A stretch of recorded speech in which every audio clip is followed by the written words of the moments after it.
Hello, welcome to your reading. I wasn't gonna do one tonight, but then I was like, I have to. Actually, I wasn't like, I have to.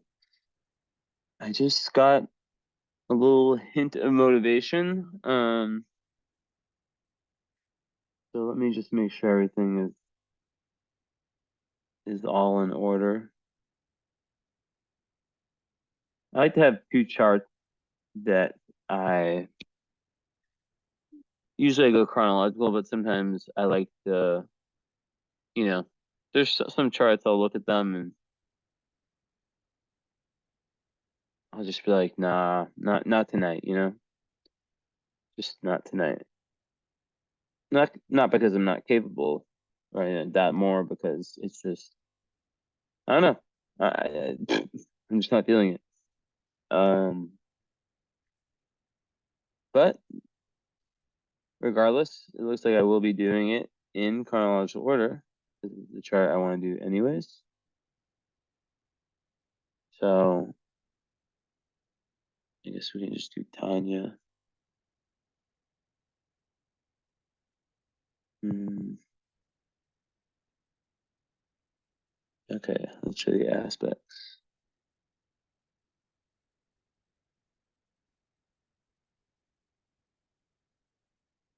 All right, let's share the screen and show the chart.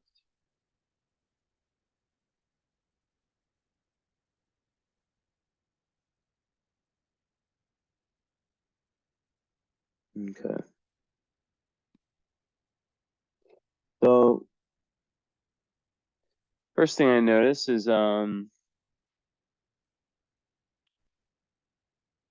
lots of Sagg energy, first house Sagg energy.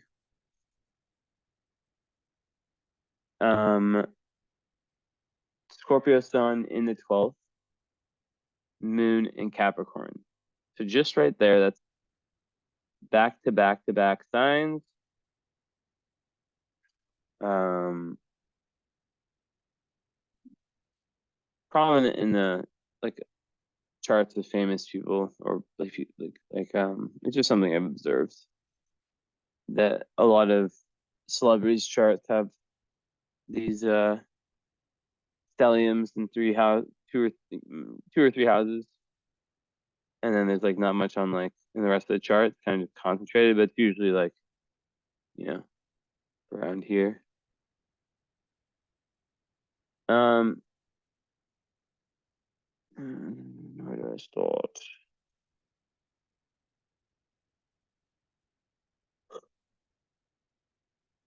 So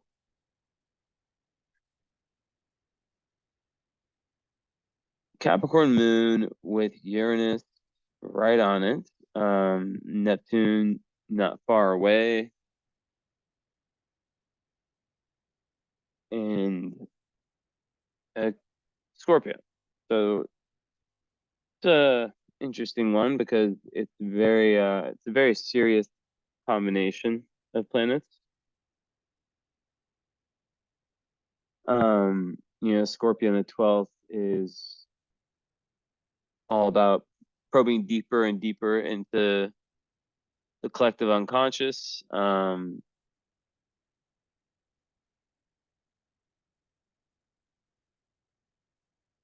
don't really like to go into sun signs that much.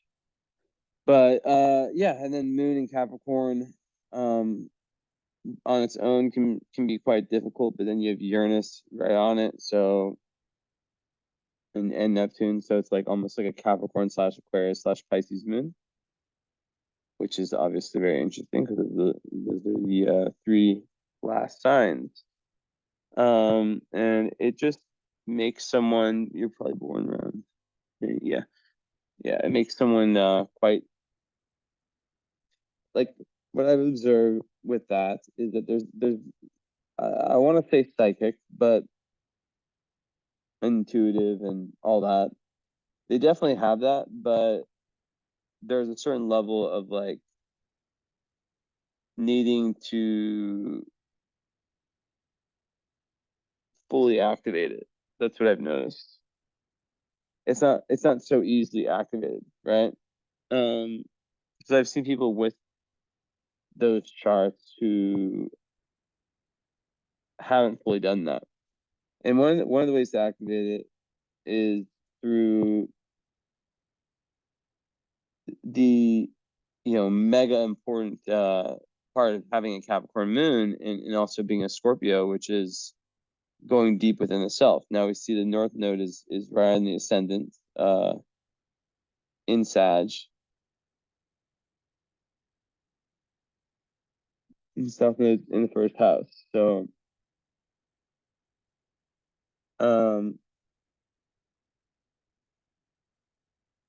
it's an interesting trio, back to back signs, as I said. Let me sip my tea real quick.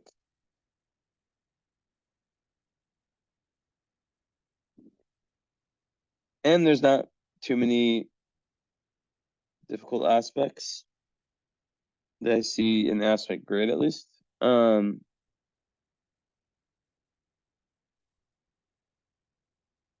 Saturn square Sun, but yeah, Venus and Mars are chilling.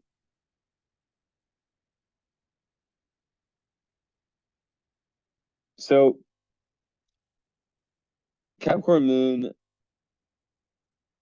is all about the need to get past these stuck.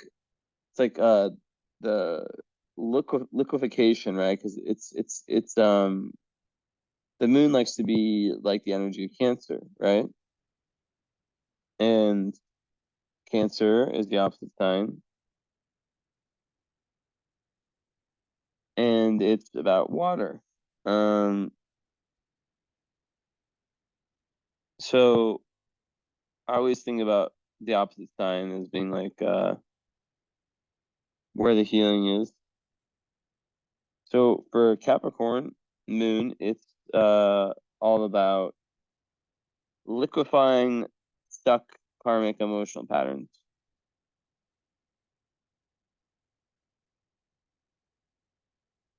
One moment.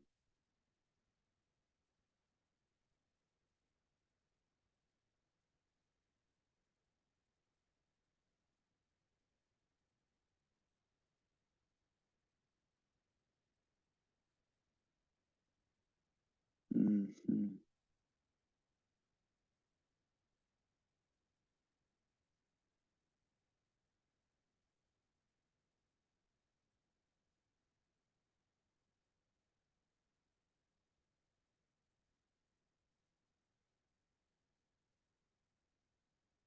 Okay.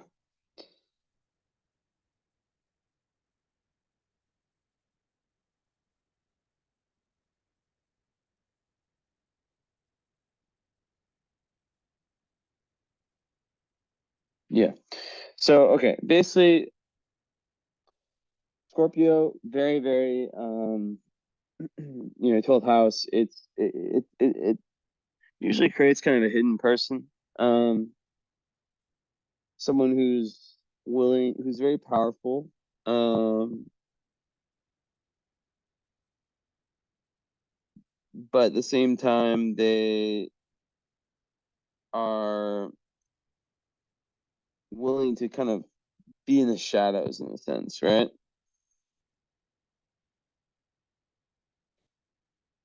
Oh, sorry, my legs sore.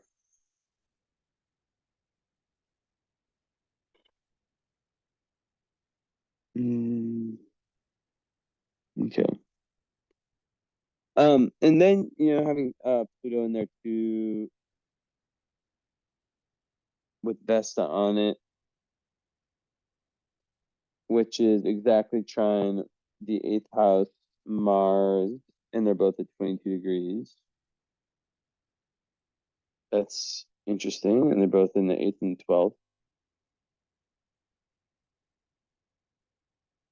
You get a nice midheaven on the or Jupiter on the midheaven.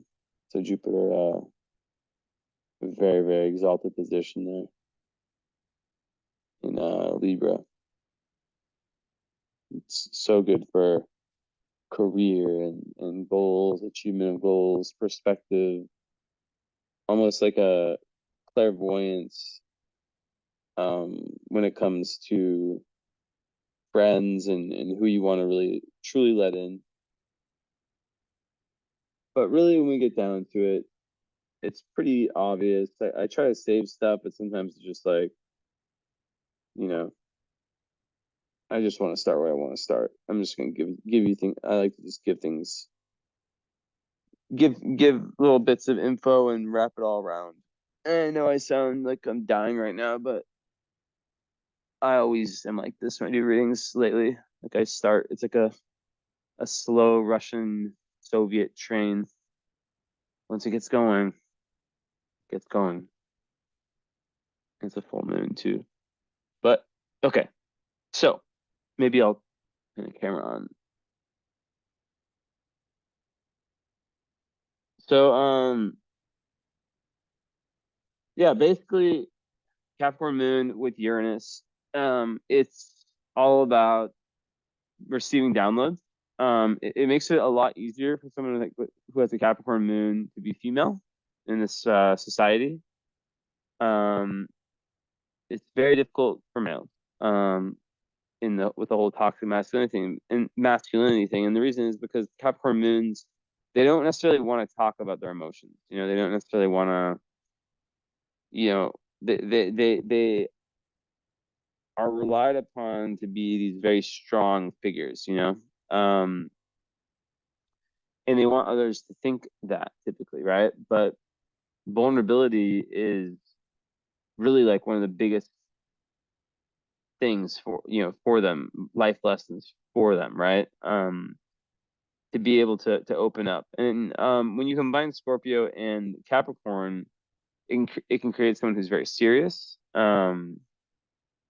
So having a Sag ascendant in North Node to me and Venus is in Mercury is really helpful because obviously Sag is a sign that's all about humor and all about lightheartedness. And I think that you have this very sharp investigative side, um, but then you also have this side that is able to kind of just be tranquil and in party, like not party is in yeah, just like kind of have like an ability to kind of let loose and not like get overly invested in things. It's like burning in here. Let me turn off the other heater. Of course, with the Sag, there's always gonna be love for anything foreign. Um, just for the idea of adventure, the idea of higher wisdom and of finding universal truth that's central to your identity. In past life, you've been too relationship oriented.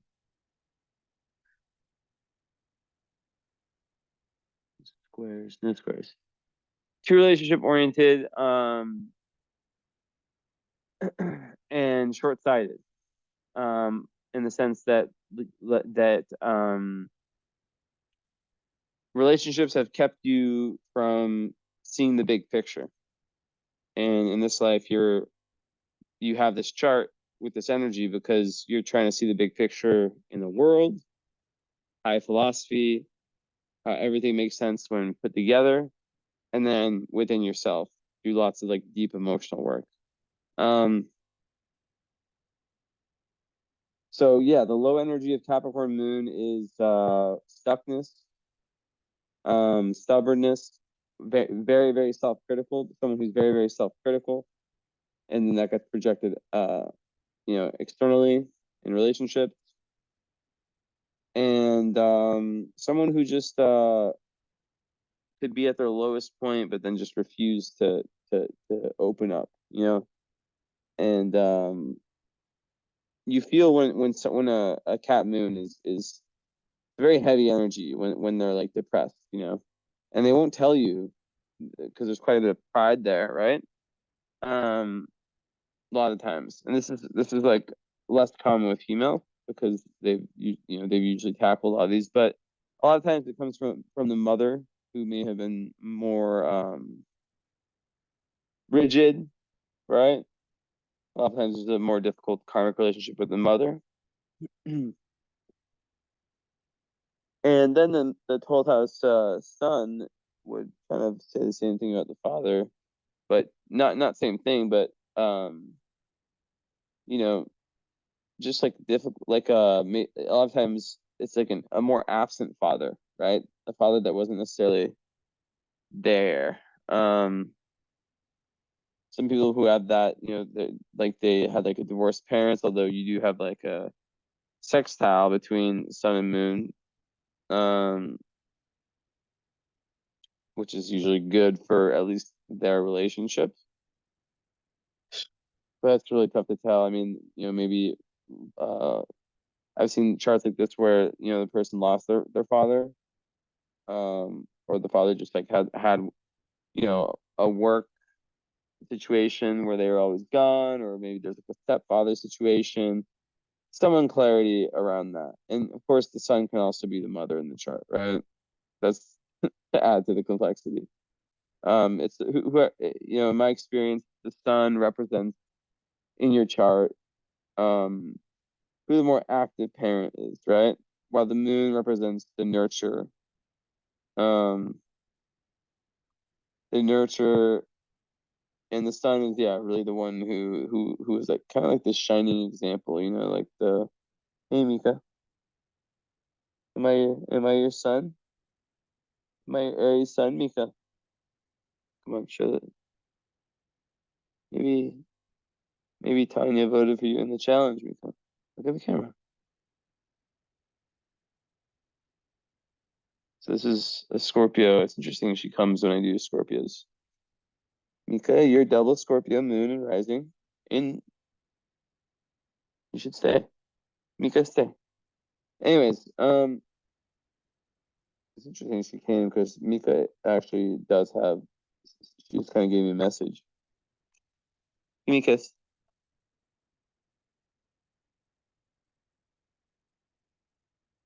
Mika. You can sit here. We have work to do, Mika. We're cosmic puzzle solvers. Thanks for the idea, Mika. So what I just got from Mika is, she has some similarities to you, and it's that need for isolation, that desire, through isolation, not all the time, and that interplay, right, where there's this kind of split between um this is her Venus in Pisces. Actually her Venus in Pisces. It's right on my sun. So Mika.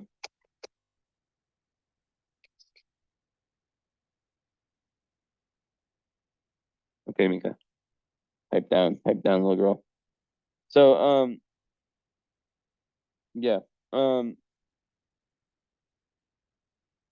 Sensitive for sure, very, very sensitive. I think cat moons get like a rep. People don't always it kind of makes me sad sometimes when I hear experience of cat moons, or not hear from them, but like when I just the idea of suffering in silence, especially when young, it's very prominent. And then like because the exterior, okay, Mika, is so solid, right? Not wanting to, there can just be so much trouble admitting, like, that there's an issue. Um, but then there's these portals you have, right? Uranus, which is the portal of liberation through your moon. There's the opportunity to be very, very unique. But I think of it more as a portal now, as something that It's just like, sure. And it's the same for Neptune, which is, very Uranus, very unique. The part that probably is, less controlled is the downloads and just like knowing things and not knowing how you know them. Just like, oh, that's weird. I could kind of predict that. And then, yeah, the Neptune is that compassion piece, right? Which works nice with being a Scorpio. Very feeling energy for sure. The moon needs in Capricorn needs to lean into the Neptune. And I think a big part of it is, like I said, it's the liquefying of dark emotional patterns, right? So that comes from therapy, from any kind of healing and any kind of creativity and opening up. And that's how you kind of start, like, and it's a thing, you can feel it, right? You can feel when that stuckness comes back. A lot of times it shows up as stubbornness, I've realized. Stubbornness and more being more self-critical, or just critical in general. Yeah. And too like caring too much about like what other people think about them.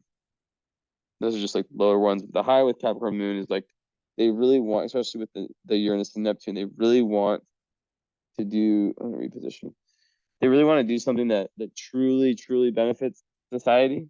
And they can become depressed when they feel like they're kind of like wasting their potential, or they're not like really giving back.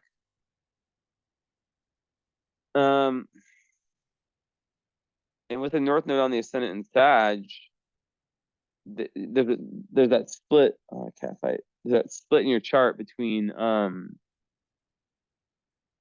the side that wants to just stay home and just chill and that's very much of like very much linked to like internal growth, and then the side that's very much linked to going out in the world and going to different countries and exploring different philosophies and stuff like that.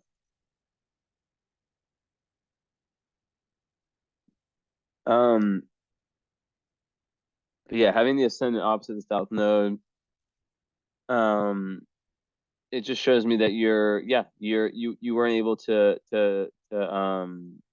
karmically, it's been a struggle for you because of the romantic relationships that you've chosen. They've been too base level, baseline, and they've really pushed back your individualization and growth. And like they push back that process of really developing the higher mind, which is actually, it's really good timing because this full moon is like is very much about this, right? But it's about connecting all the information into conclusions, guiding principles for which you live your life based off of, right? Then when you have Chiron in the ninth, though, which is the house of Sag, in Leo, that is difficult because it makes one, even with it makes it hard to access that fire Sag energy.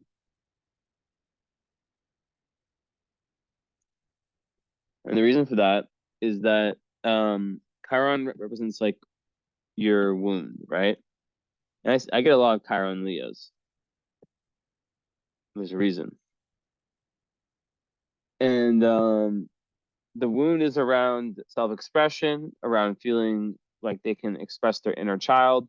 Now, when you're a Scorpio Capricorn, you can be overly serious. So, like, it's so important to have a sense of humor about life, and to understand that your sun and moon work really well together. But then there's this whole other part of your chart, which is really linked to your destiny, right? Should share again.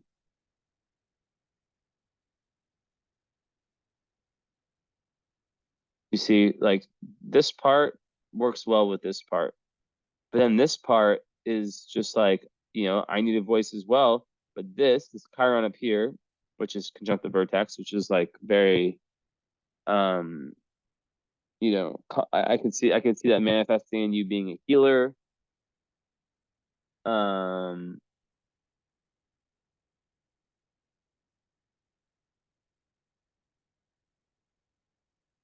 Yeah, being a healer.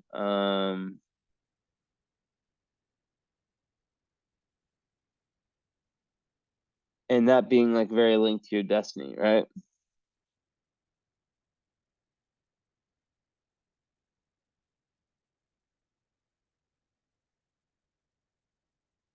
So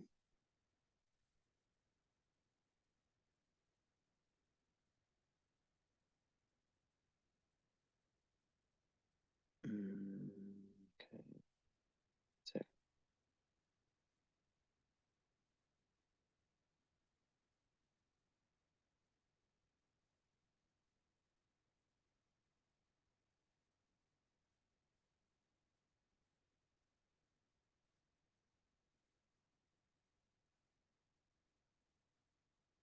Okay. So yeah, the wound is around the inner child. How can one express their inner child? Maybe, you know, having, you know, a sun in Scorpio, moon in Cap. Like I said,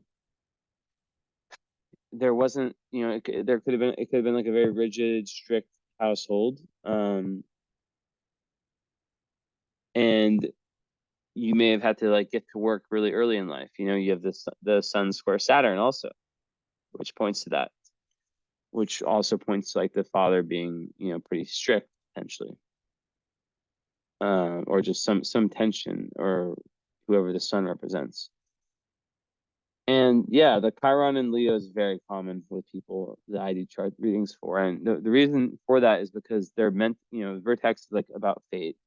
So having those two together, it's like, you know, this person's fated to be a healer. You know, they're fated to be a healer, in some type of manner. It's not always the most obvious way. It doesn't always manifest at the most obvious time.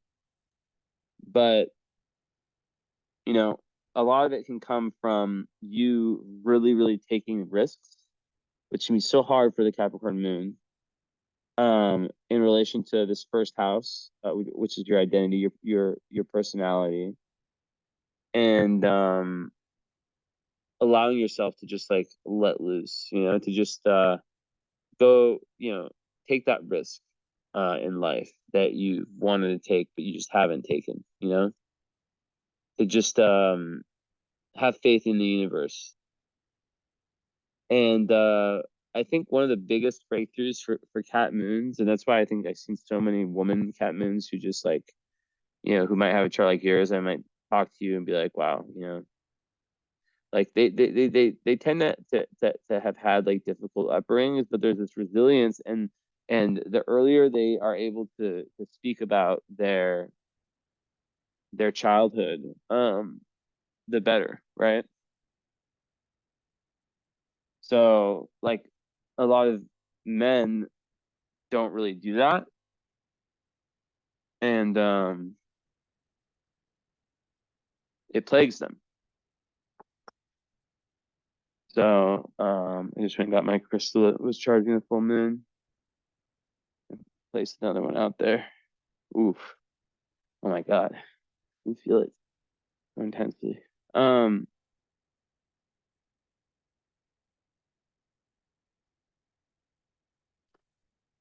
so yeah, I mean honestly, like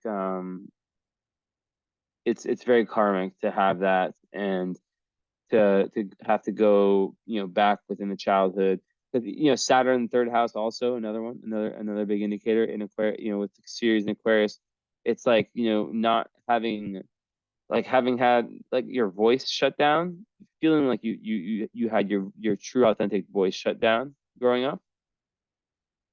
And like yeah, you weren't like not being able to express yourself. It's frustrating. And does it get more frustrating than that? I don't know. Where you feel like, you know, you can't actually express yourself. So, and you're judged for it, right? It could also relate to like some difficult karma with a sibling. And the thing is that series, you really like you feel nurtured and you like to nurture other people by the ways in which you show that kind of um Aquarius kind of weirdo alien astrology, weirdo, like, you know what I mean? Like what other people would say. Um, like you really you feel super nurtured when you find like-minded people, right? In that community. But then you're also shy.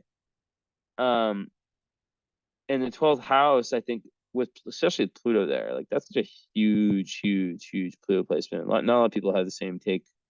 I don't really know. I don't really listen to any other astrologers. Like I do my own thing, and people tell me in the follow-ups um, what they tell me, and that's how I learn these days. For a while now, actually. And no, I learn from my own posts and stuff. But yeah, definitely really like wanting that community where you can just like speak your mind. Jupiter will give you the luck of being able to find that. Um,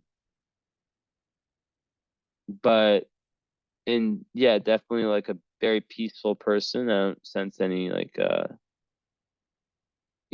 difficult energy in that sense, especially Mars and Cancer in the eighth.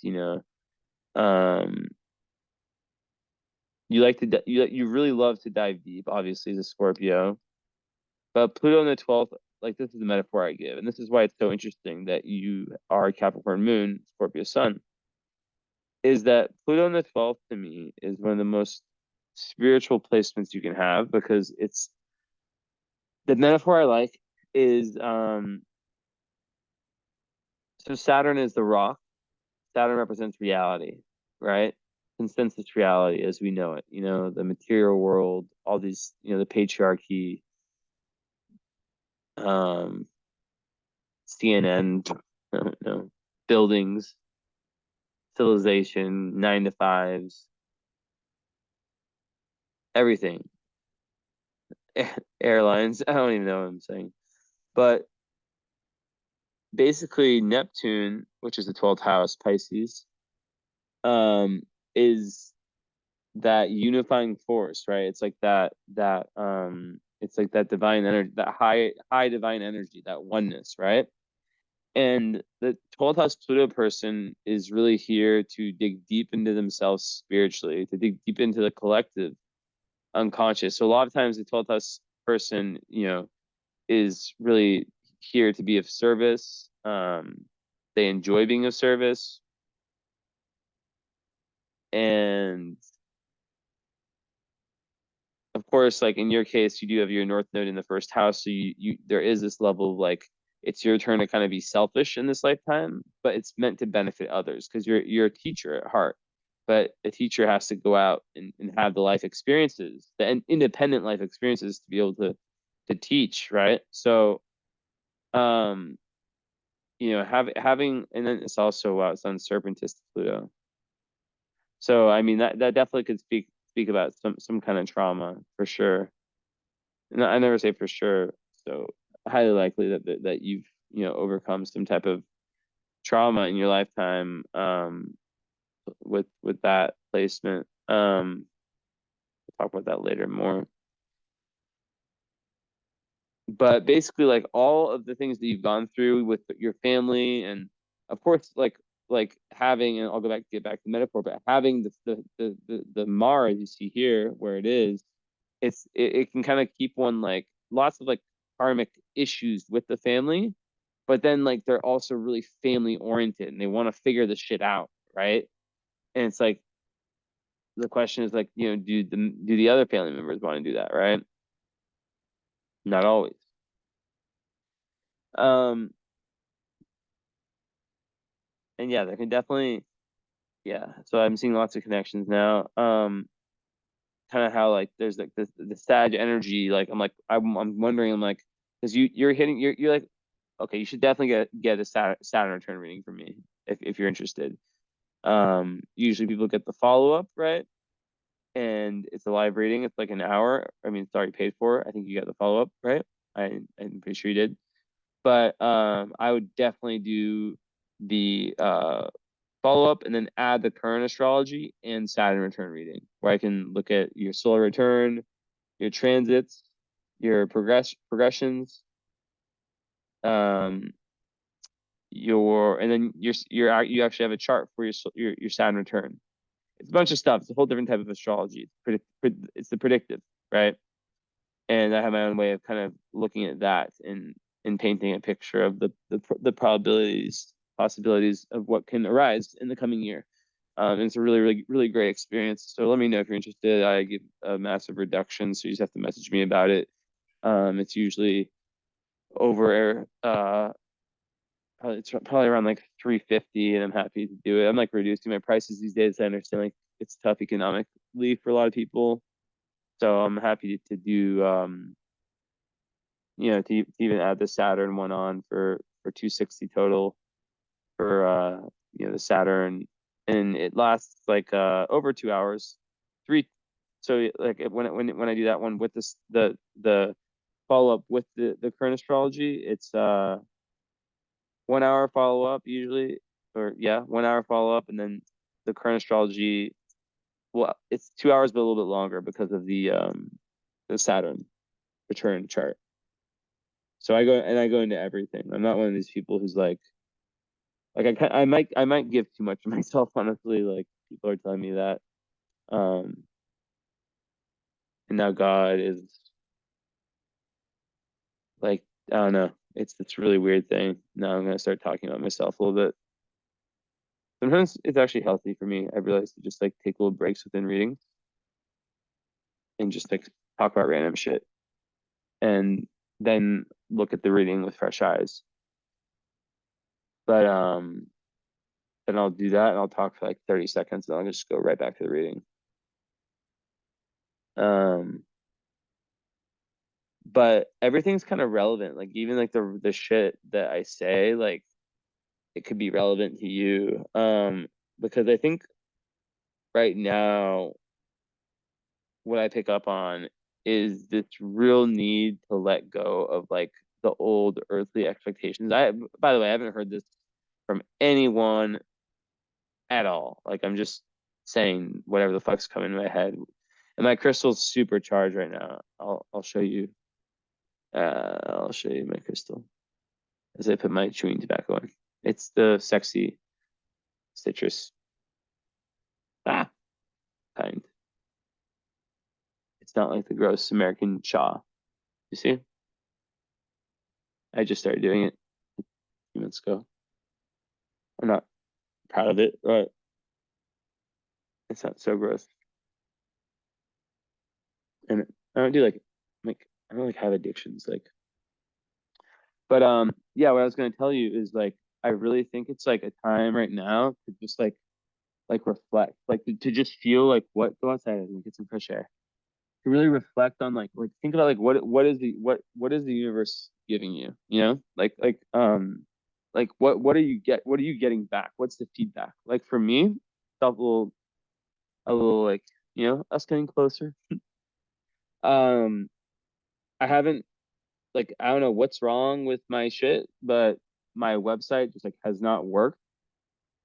I do lots of like every 1,000 followers, I guess I didn't do it last time, but I'll do like a thing where it's like, reduce cost reading, and people have messaged me, but like I'll also, I have a website, a really nice website, but I edited it and stuff, and like it's been like over a month that I've gotten an order from there, which is insane. I used to get them like all the time, and it's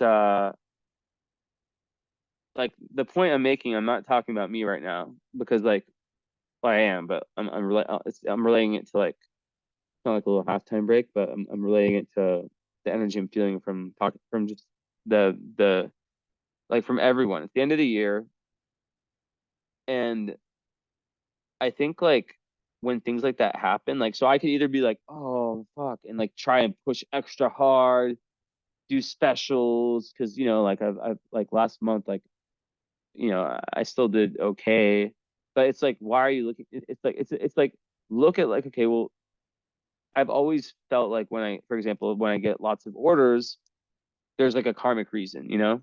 Like it always happens in the most random time. I'll just like have someone message me and they'll just get like 20 classes or something, or like a 8-person family reading, a massive order out of nowhere. I'm just like back to back. I'm just like, what the fuck? Like there's like, so I a long time ago, I just stopped trying. I mean, I stopped trying to like control the narrative, like to control,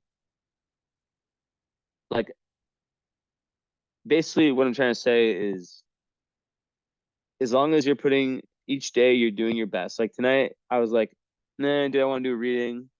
But at the same time, like, I got a really good workout in. My brain power is high. I need to high in the sense that, like, okay, I always do this to my fucking hair. I can't, for me to like not do reading on a day I work out is like, it's just irresponsible of me. Um, but like, as long as, like, for me, I'm putting my best foot forward, I always feel like that is like what is, like, the other stuff will take care of itself. And it's the same thing with karma, like when other people wrong you. So like what I'm trying to say is that, like, that's just one micro situation, right? And you look back on it in, oh my God, I'm gonna put this outside too. I wear this every single second of every day. You look back on these things, right? I'm still talking. I can still hear me. I'm just getting, actually, I'm just gonna put it on top of this other crystal. Like, you get these situations, right? Um, that's really all about like what, how you look at them. Like what's your subjective takeaway, right? So I could easily be like victim, like, oh, but no, I see it as like, all right, like I still have a house, or I don't own it. That I still live, nice. Everything's all good. And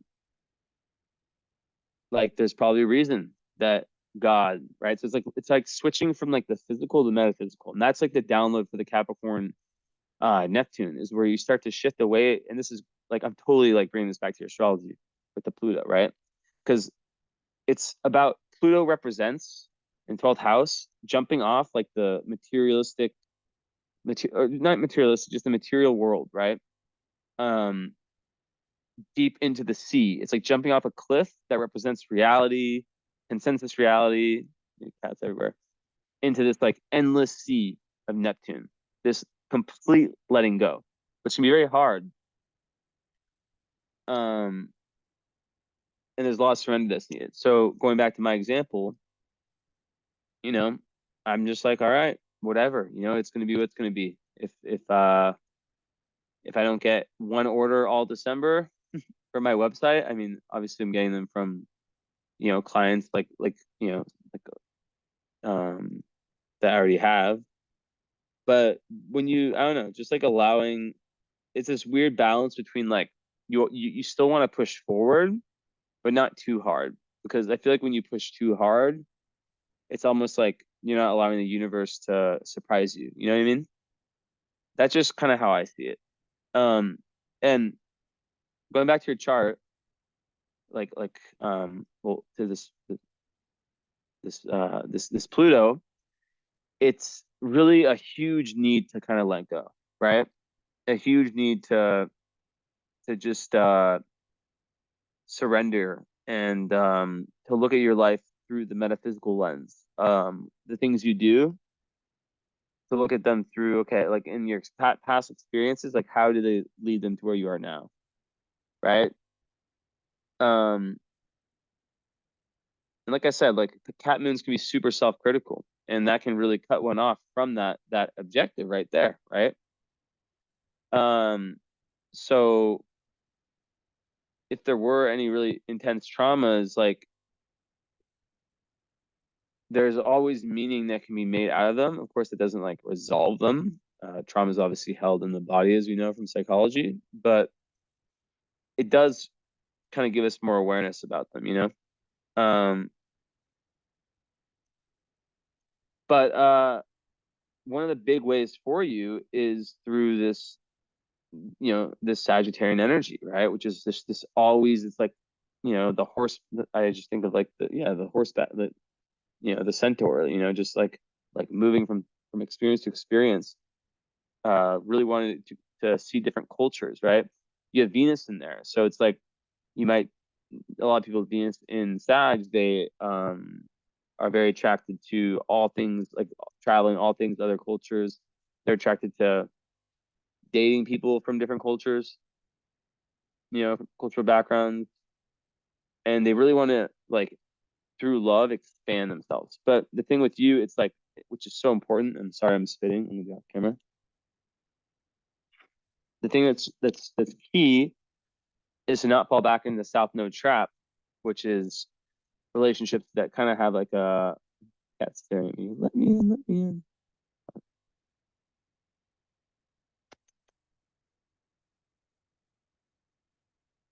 And you can tell me over message if you did vote in my story, if you voted for Team Felix, Team Mika, you already saw Mika, or Team Esme, who I'm gonna let in right now. But yeah, there's this big need for you to kind of like at the same time feed both mouths, feed the mouth that's like about exploration, that's about really trying new things and kind of just letting go and um trusting that you know that as long as you're being a good person, which cat moons can judge themselves so much. Like I swear, the cat moons and Virgo moons, like like or just that energy in general, like they'll be here. So and they're in reality they're here. Other people are here, but they see themselves as here and other people there. And Neptune on that can fog that even more, and it can make one like there can be like self deception. But these are all probabilities, possibilities, right? And now that you're in your Saturn return, you're really like moving into this new age of really finding your authentic voice. And I'm sure you've worked on a lot of this this stuff throughout your life. And as I was saying earlier, you know, the more that you communicate your emotions, right, out loud to people, like in a really honest way, that's like the best healing for you. And that's why like it's really important for you to have people around you who um you know have that depth, right? And don't judge you and you feel very safe to be like that. But yeah, I see esoteric written all over your chart. If it's from your eighth house, you know, Cancer, Mars, and or Mars and Cancer in the eighth house, you know, to your Chiron being on your vertex, and just you know that moon with Neptune, Uranus. It's a portal. You know, so your internal emotional place is, and oh, I love. I'm so happy I remember this metaphor. I think of it like it's like a train where the train wants to go through, like just go straight and just like, you know, just go. But there's these blocks, right? And you, as a cat moon, have to kind of get over them. And it's usually the Saturn return for the cat moon that's just this crazy time, you know, of letting go. And where you feel this like this karmic weight lifted off your shoulders. I don't know where in the body. Usually like you feel it, you know, like this lightness. Um, and you kind of, as you're 2 years younger than me, but you know, as you get closer to being like, you know, probably actually like, you know, as it and like in by March, you know, it will be in Pisces, uh, and you'll really start to have more perspective over like how much you grew, which is massive, obviously. But yeah, it's like really important not to get yeah, like I said, stuck in the trap of relationships that only fulfill the lower mind, and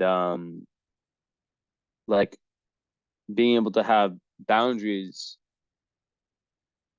around, who you let in, who you don't let in is very important.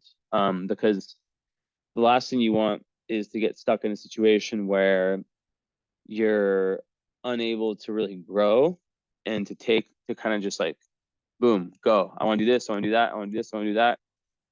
Like you don't want things in your life that are like holding you back. But at the same time, you do want that security. You have Juno in Cancer in the eighth, right? So in a husband or ideal mate, you're looking for someone who is very nurturing, caring, consistent, who basically, like, it's opposite your moon. So it's like, um, who might even like pull you out, challenge you in a sense, right? With the Capricorn moon stuff. So yeah, the train just wants to like have nothing in its path. But Capricorn moon, don't get me wrong, it's challenging, but like I think of like MLK as like an example of like high Capricorn energy, just pure honor, right? Integrity and responsibility. Um, and then you have these like very psychic planets next to it, and it kind of combines the two. It's really cool, right? And it can make someone who's able to take their imagination and what really like their dream world, everything that really inspires them on that deep level, and channel it into their world, their personality, their emotional life. And yeah, like mm,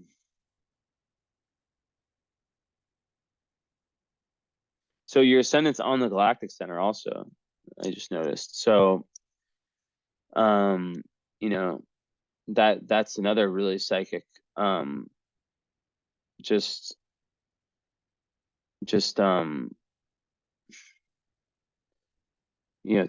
around the galactic center um position, right? So I imagine that as a Sag Mercury, that it's aspected by just Jupiter sextile. So what can happen is that, and it rules your south node, is that there can be a level of bluntness that maybe the 12th house energies, which a lot of times the 12th house sun, it kind of can have like identity crisis um type issues, and feel kind of disempowered when younger. um it's really about just connecting everything, right? It's really about just moving towards freedom, and like the the Sag Mercury needs to be unlocked, right? That's the first step. And because your Venus is there too, that's like what you value in yourself, what you value in other people. So the throat chakra is really like what's really trying to be like opened right now, right? So looking at like how that's been maybe shut down or pushed back, you know, throughout your life is very key, because Black Moon Lilith in Pisces, right? Um, Conjunct Par Fortune, it can be like witch energy, but it can also be, you at your lowest is Black Moon Lilith, fourth house. You definitely need to have like some form of spiritual protection. Doing things that protect you spiritually is very important. Um, but there can be like the lower energy of that is like escapism, like not wanting to deal with those tough Capricornian, with all three cats around me, those tough Capricornian energies, right? Um, so it's like about finding, you know, healthy escapes, right? So yeah, I mean, like all that Sag energy, it's just like, the Mercury, it's just like really wanting to always expand your knowledge and your worldview, always like the born philosophers, you're always like you want to see the big picture um and move towards that, right? So any information, from different sources, whether it's astrology or something like some type of philosophy, or just, meeting someone from a different country or traveling to a different country and spending time there, that's what really helps you like kind of have a new. So yeah, and you really like need to have like freedom in your speech, freedom in your thought, and yeah, and be like a very independent thinker, right? Like there's this need to like someone who's very curious, right? And who doesn't want to be told what to think or what to believe or anything like that.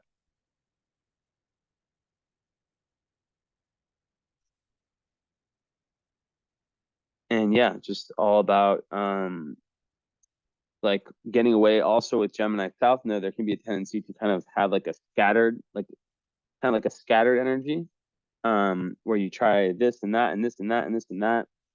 And it's about finding, still always exploring, but really trying to tie everything into like go back to share, you know, really trying to tie everything and create conclusions out of these things that you experience. It's interesting. I'm telling you this, and this full moon is on that axis right now. Um,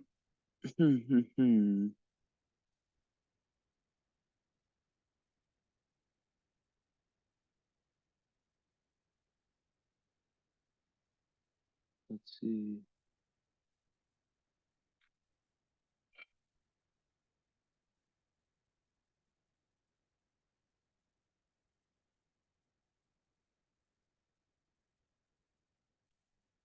Yeah, having this is so beautiful. Jupiter on your midheaven, it just gives like luck, a lot of luck and expansion. Um, when it comes to your career, it's in the 11th house, so it's like you'll get very lucky and have lots of fortune when it comes to meeting those people, like whether it's teachers or friends, spirit tribe, that help push you towards where you're trying to get to. And also, obviously, Libra is a relationship sign, so it's going to give you a lot of luck in that area. But there's of course always that potential to that need to not um like I'll say 1,000 times, slip into like low Gemini in relationships. You need relationships that expand you, that challenge you. Like, yes, you need security, um, financial security, second house, right? So then that brings up some other things. Um, because like the moon, so when we talk about money karma, like the moon with all those outers in the second, like Uranus in the second can create kind of like a minimalist at times. Like the moon, it can make like income up and down. And the goal is to find the grounding within yourself, right? Do I see, yeah, no earth, right? I'm talking about your Capricorn moon. It's literally, yeah.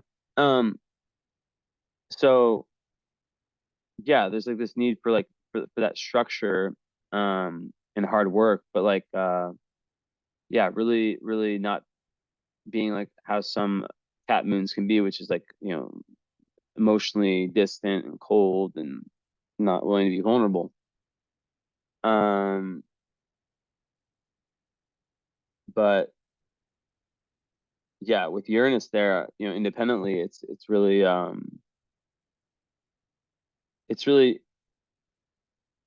it definitely does yeah, make these ups and downs with income.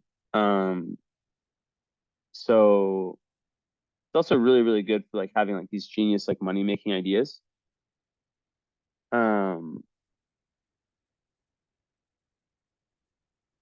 But you want to like create like an identity that's very independent of past conditioning.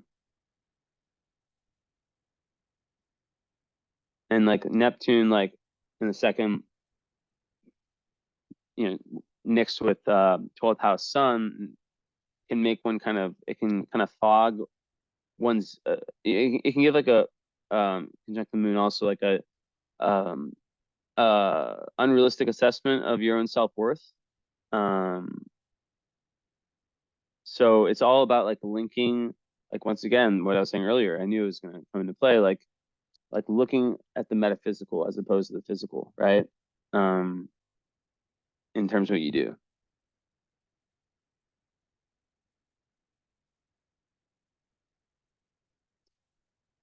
But yeah, like that just gives like tremendous empathy, sensitivity, but there can be this feeling of being overwhelmed with Neptune on the moon, right? By feeling everything so much around you. Like that's why the 12th house sun person needs, and moon Neptune person needs that alone time to kind of dig in themselves, right? Um, but not too much, right? Not to where they're like in that black moon energy in Pisces where they're like escaping reality completely, but they do need to kind of dig into themselves and have that isolation. They can sometimes like have issues coping with the tough realities of the world. Which I mean, and just live in that fantasy world, right? Um, there can also be issues with like with the mother, like there can be like a unrealistic view of like not just the mother, but like the early nurturing, like where you might like not have many memories of the childhood, and you have to like really like look at those like in a kind of realistic way. Maybe like some disillusionment around that. And let's see. But yeah, like anything spiritual, creative is the best. Um, there's definitely like potential for addiction for sure. So that's the caveat there. And with Moon and Uranus, which is the closer one, it's just all, it makes a very independent human, very resourceful, unconventional emotionally, unconformist, rebel, um, who doesn't want, yeah, like I said, who just doesn't want to just do things because that's how they're done. But that has to be unlocked, and the heaviness of Capricorn can make that difficult. But yeah, it's really through those like deep dives into yourself and these these intense spiritual experiences that kind of open everything up. Um, because like the Pluto also it gives it can give like this obsession to like explore like the hidden realms of life, right? Um, but then there can also be these like crises that come up, like existential crises type thing, type crises. Um,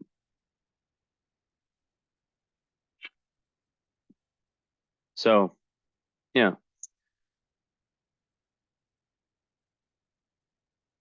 and yeah, the Mars there, it definitely makes one. Mars and Cancer people are just they really want to fight for the causes they believe in. They want to fight for the underdog. Very empathetic people. Um, very protective of the mother usually.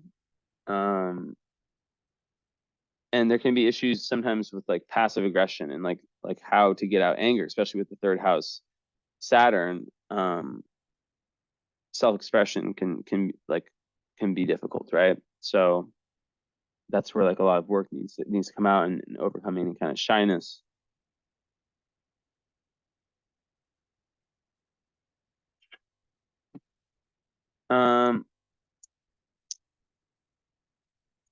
Then let's see.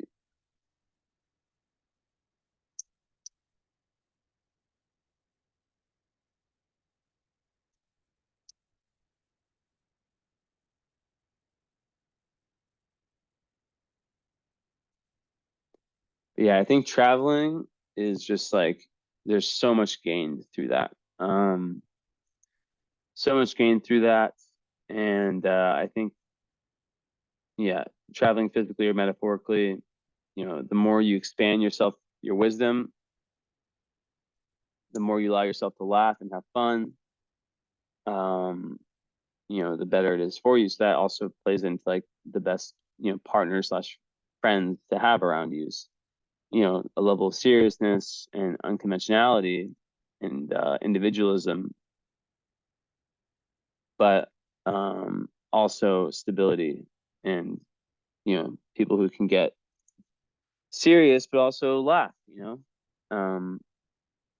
not take things so seriously, because like as a Capricorn Scorpio Capricorn, there can be that tendency to, yeah, just be overly serious,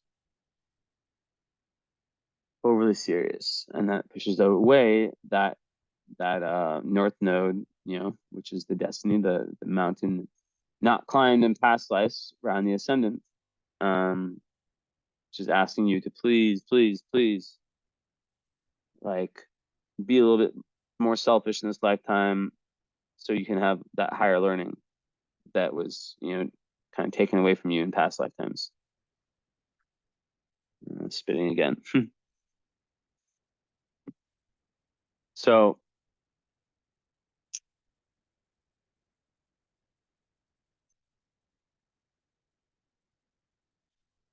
yeah, and then there's like that Jupiter Libra is like this like very diplomatic energy also, and someone who wants to express their, let me take this out, like someone who usually is like a relationship type person, but they want to like they want to have relationships where they can like learn, like I said before, like, and express their spiritual values within them.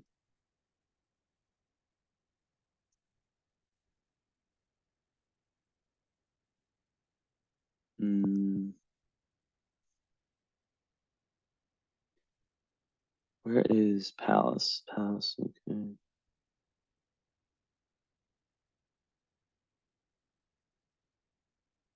Palace in the second is actually like really good for acquiring money and possessions through like creative ideas. In Capricorn also, it's like, it gives one like lots of wisdom. Like it's kind of like a wise energy. I think a Palace is like the third eye. Um,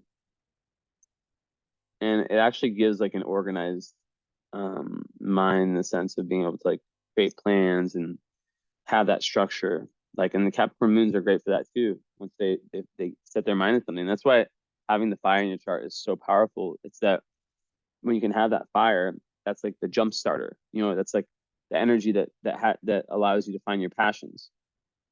To say, oh, I want to do this, and then somehow that random thing that you maybe wouldn't have done in the past leads you to, finding a passion, whether it's a place, a person, study, whatever it is that you wouldn't have otherwise found.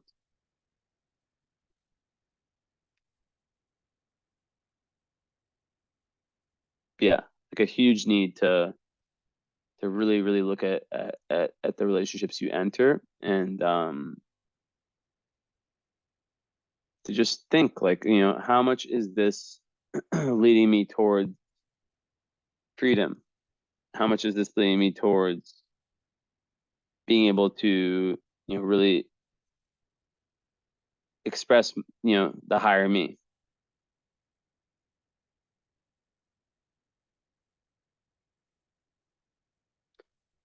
But like also, yeah, like Venus and Sag, like yeah, it's like they want like a partner in adventure, yeah, someone who's down to just share,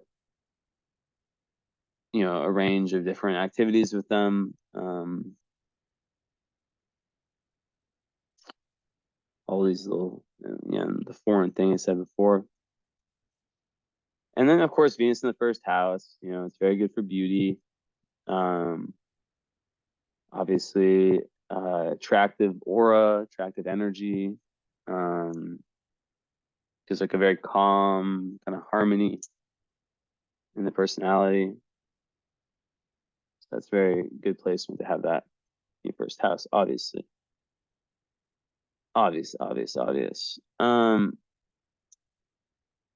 always, yeah, it's seldom do I find a first house Venus person who's like not attractive. And attractive, I don't mean,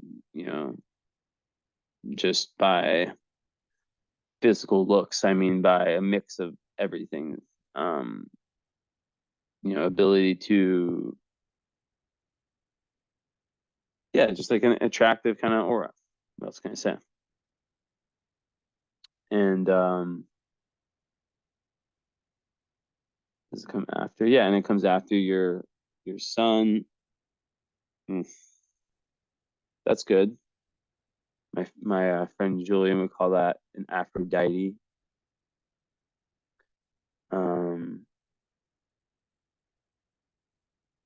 If your Venus comes after your sun. And yeah. And then Vesta's on the Pluto in a 12th in Scorpio. So that makes one very committed to like the spiritual path. And wanting to like dig deep and share what they find with other people. And yeah, just the ability to kind of have that like that really focused mind when you find the things that really, really make you tick, the ability to just dial in and just go all the way. So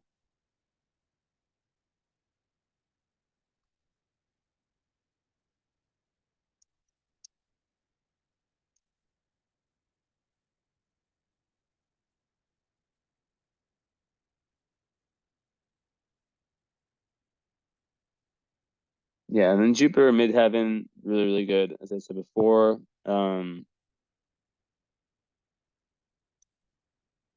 lot of times these people, it's good for money and status.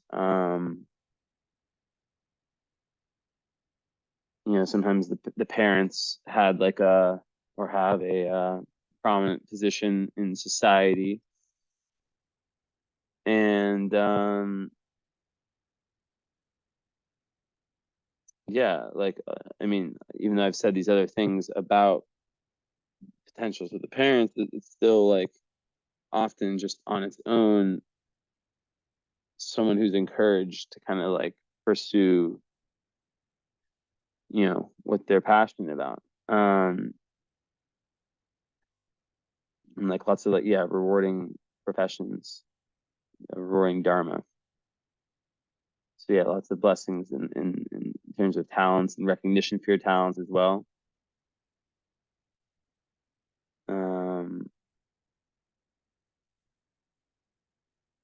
Really good for just luck in general.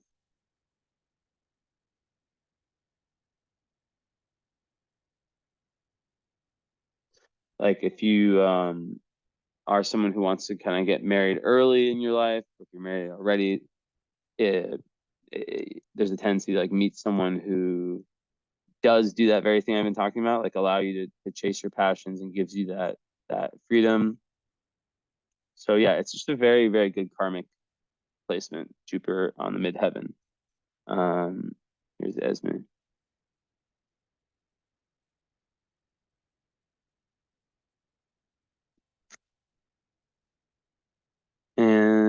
else about that one? Yes, just lots of good luck. But there's the need to not like take it for granted, you know?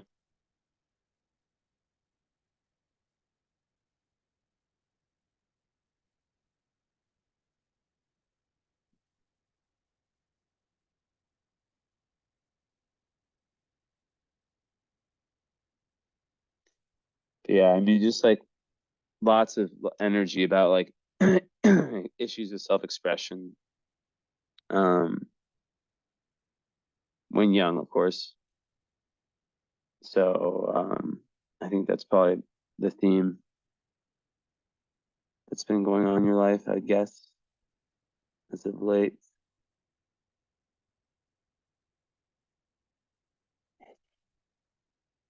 Now let's see.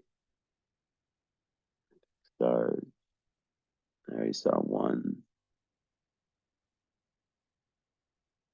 Okay, let's open these up. Actually,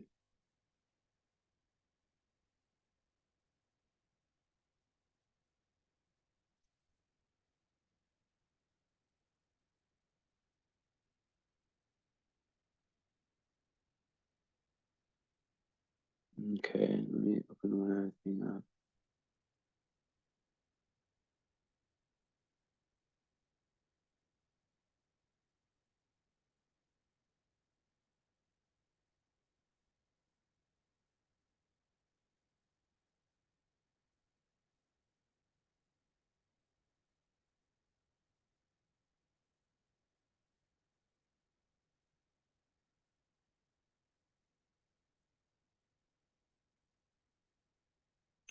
So then you get Black and Lilith squares Mercury, so that can make someone who like puts too much importance on other people's opinions. There can be like low self-esteem issues early on, and really just like feeling like you have to like over explain yourself and your views, and then that can like cause like a shutdown, you know, and like criticism, judgment, people labeling you and your ideas as in a negative way, and then that leads the person like being just you know, okay, I'm just not going to talk about the things I really care about, and then they open up later on, and you know, a lot of that has to do with you know, finding the right people, but also it's an internal thing, of course. You know, you manifest those people based on your own growth.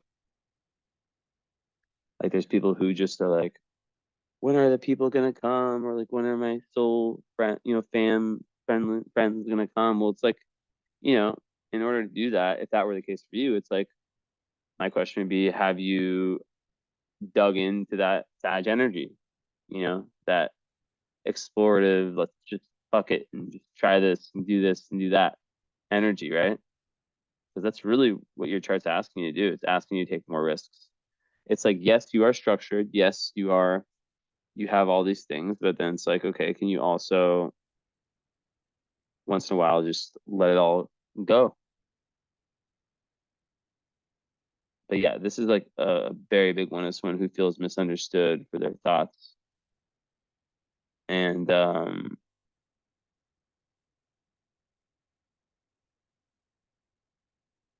yeah. So okay, let's see. I have to stare at my computer because there's so many of these.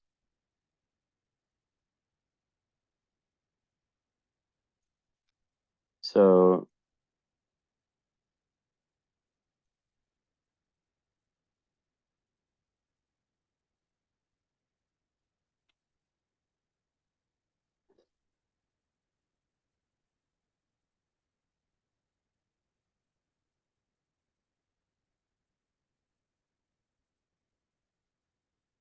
yeah, so like with the galactic center, it's like someone who can be, it just adds like lots of inspiration, artistic inspiration, in whatever you do, like just being able to channel energy from that, you know, these, and you have that in your moon too, right? So just like you're a channel. It's just, being able to like open up that wisdom and enable it to just flow, right? And trust that intuition.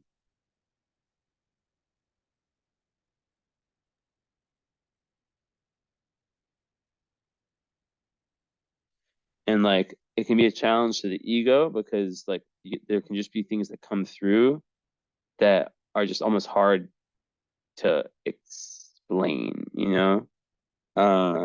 so the ego needs to be like in a position where it can work with this energy. That's why I said it has to be unlocked. Because like it can be so different than the norm that's like the person can just be like, you know what, like it's a cat moon, which a lot cat moons want that acceptance, a lot of times they can be like, I don't want to be labeled as weird or different. I don't want to stand out like that. But there is this great need to kind of like um step up to something great, right? And also a thing with Sag is Sag, as you know, has that tendency to think that it's right all the time. So kind of the downside of Sag is like it can be a little bit quite dogmatic, where it can sometimes look down on other people and be like, my views are the best. Like, so just having that open mindedness, right? That because like knowing that there's not only one truth, right? And everyone has their own timing, that leads them to their truth.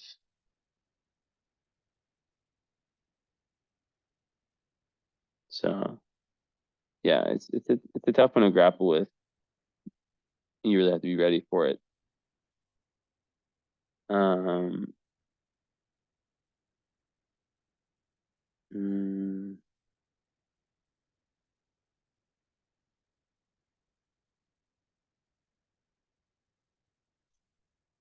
like all this information from the galactic center, and you have access to it. So meditating, I just saw 11:11. Yeah, meditating and just really getting in touch with your intuition is just like a superpower for you.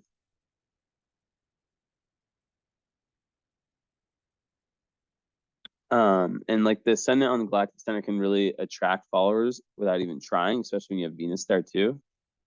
Um, it can make psychics, and people like unconsciously will be attracted to you because they can sense that you can expand their level of consciousness just by being in connection with them. So it's a very very neat one.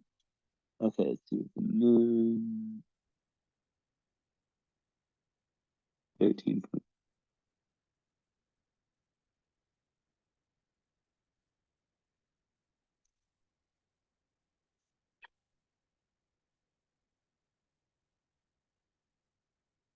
15.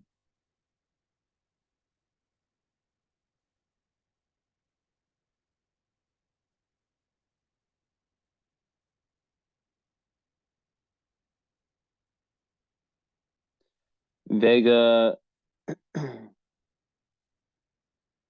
is kind of close to that moon.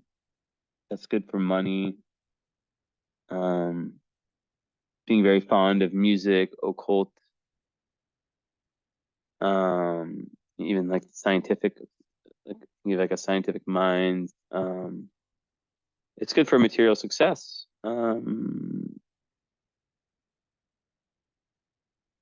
And yeah, just like mysticism is very, very big there.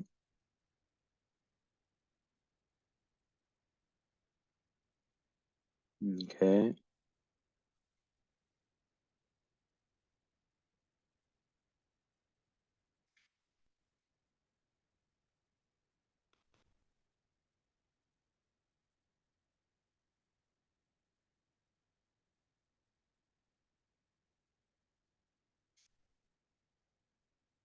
Yeah.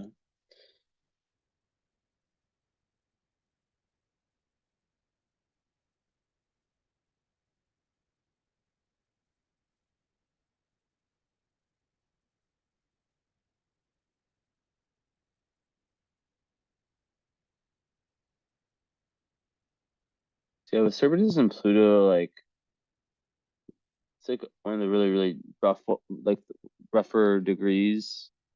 But the thing is, like, it's really hard to like find what it means at Pluto because so many people it moves so slowly that like so many people have that.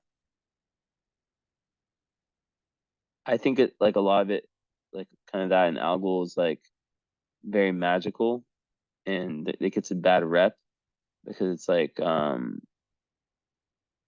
it can show like the lower sides of um Scorpio. However, let's see if I can find anything.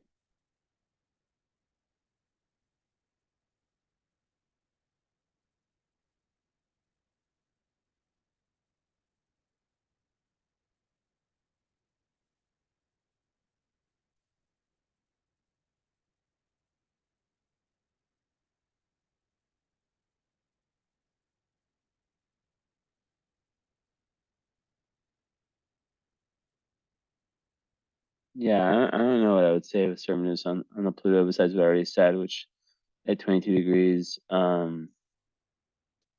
it could just speak to some, to some trauma, and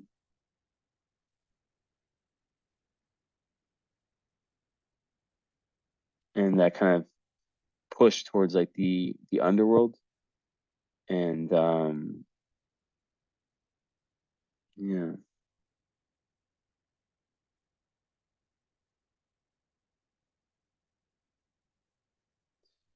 but leaning into to magic, is the best thing here, and higher spiritual principles. And Cupido, that's like the flirt. Um,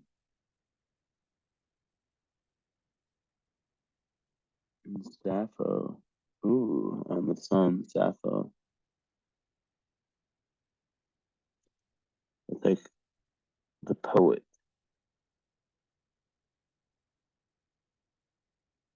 So that adds like a lot of sensitivity to like the arts.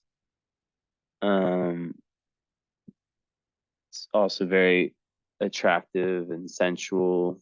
It's kind of like if I had to make a list of like sexy placements in astrology, I'd say Sappho conjunct, ascendant, sun, or yeah, one of those two.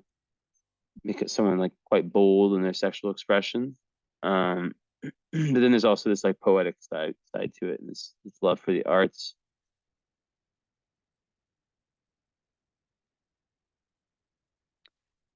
And then Lilith, the asteroid on your Jupiter in midheaven. Interesting. I always think of that one as like it's very associated with like feminism, um, but not necessarily like the movement as being a feminist as much as like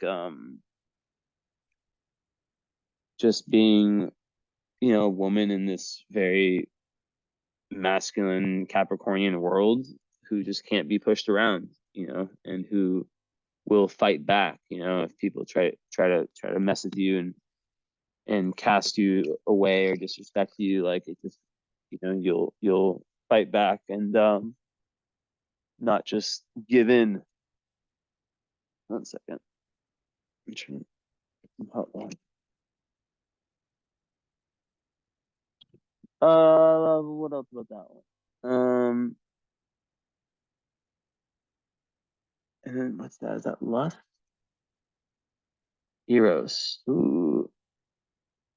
Yeah, so you have a lot of these. I'm seeing this correctly, right? 0, 3, 4, 4. No, there's 0, 3, 4, 4, 12. Okay, so Eros isn't on your Jupiter. That's good. I mean, it's not like if it was, that would just be like porn star energy. But no, Lilith is definitely on there. Asteroid Lilith, that is.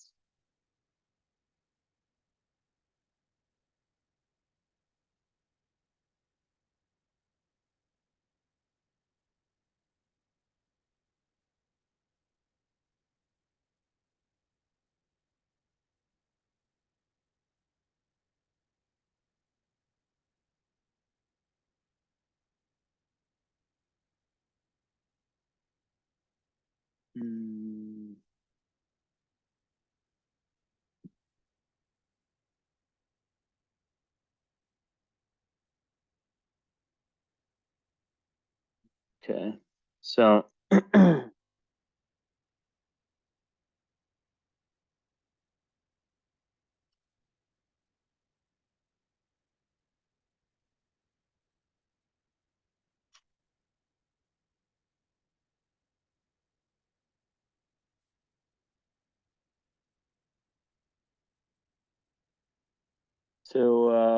Beetlejuice on the ascendant, I would think of that as like potential for marrying someone of means,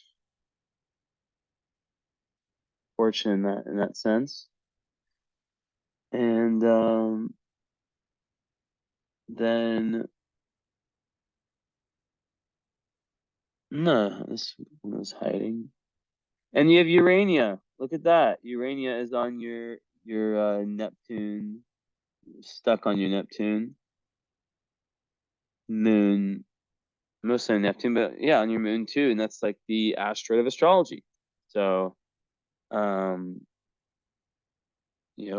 like it could be something you do, astrology, numerology, these types of things. I always think of Urania as like astrology, and even astronomy. Just fascination with the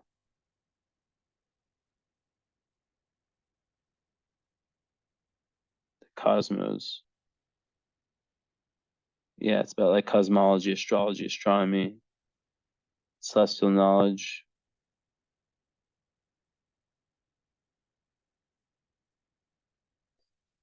And lots of astrologers, yeah, have that in their charts.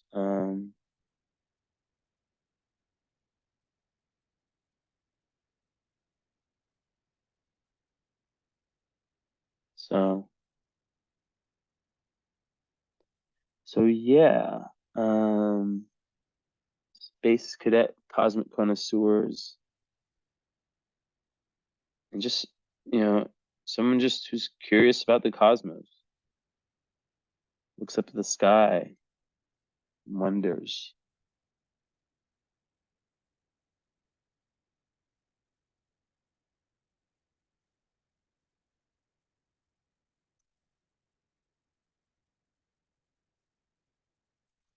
And you have part of fortune in fourth house Pisces, so you flow state, grace, joy, success is when you find that spiritual unity, um, and when you're, giving, when you're of service to humanity, when you're really living up to your spiritual dharma that we've outlined.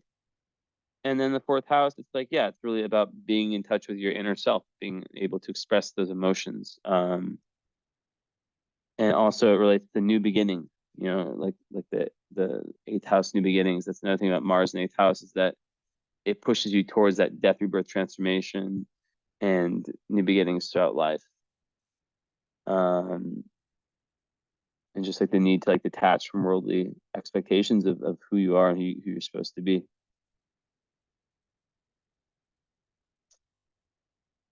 And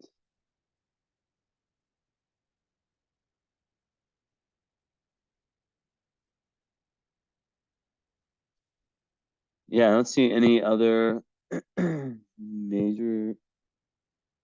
Let me pull this up.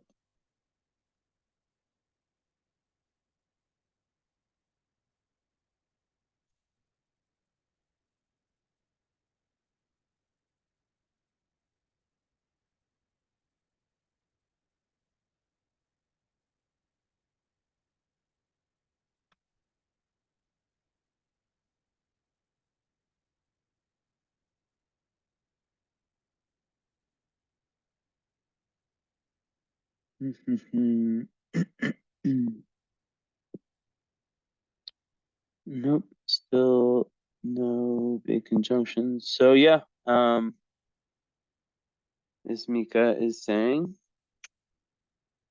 it all makes very good sense. Everything I'm seeing. So yeah, let me know about follow up and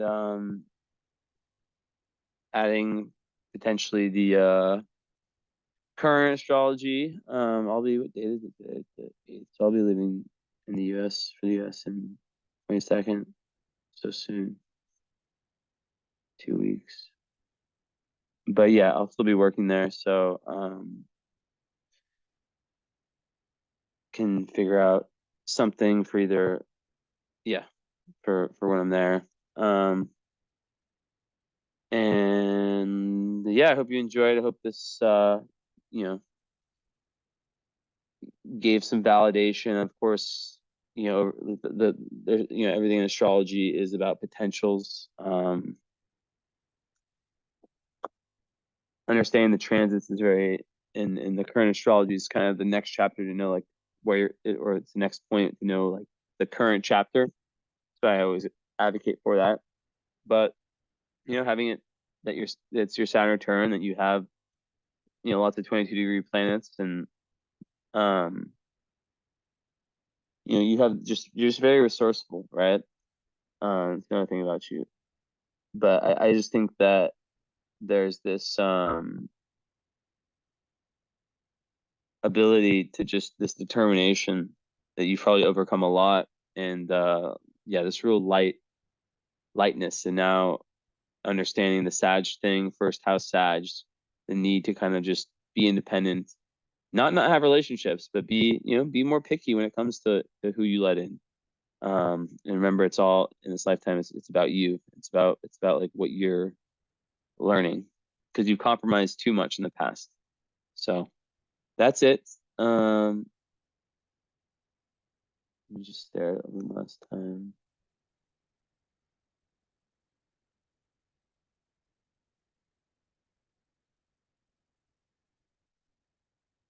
And yeah, the vertex Chiron, I think, is strong. It could be some like, you know, healing the inner child, and then being someone who can help others heal their own inner child, wounded inner child is big. So, anyways, thank you, and we shall be in touch. All right, ciao, bye bye.